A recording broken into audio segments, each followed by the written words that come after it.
Русская палка, потому что это вот жанр, в котором он сейчас, в том виде, в котором он существует сейчас, придумали русские артисты. Это в Ростове-на-Дону в 1978 году такой был Александр Моисеев. Он первый выпустил вот именно палку в том виде, в котором она существует сейчас. Это фиберласовые шесты для прыжков в высоту и связанные 3 шеста вместе. И в 1978 году впервые они сделали такой жанр и показали его на публике. Потом уже начали дублировать китайцы, американцы, канадцы, все остальные.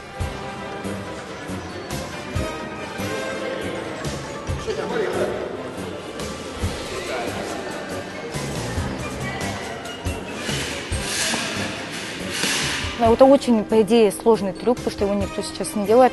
Ну, я как-то проще отношусь к нему, потому что мне нормально, не особо тяжело. Он заключается в том, что тебе надо отойти с палки, сделать 4 сальта и прийти на палку. То есть надо еще, чтобы у тебя, как говорится, мозги очень хорошо крутились, и ты знал, где тебе раскрываться.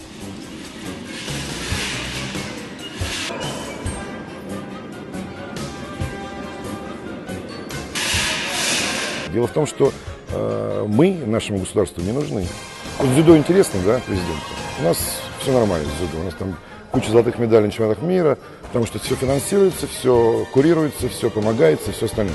Цирк не интересен. Почему, не понимаю. Потому что дело в том, что мы-то за тот год выиграли 3 золота и серебро и уперлись с флагами, с российскими. И нам хлопали стоя. Вся Европа.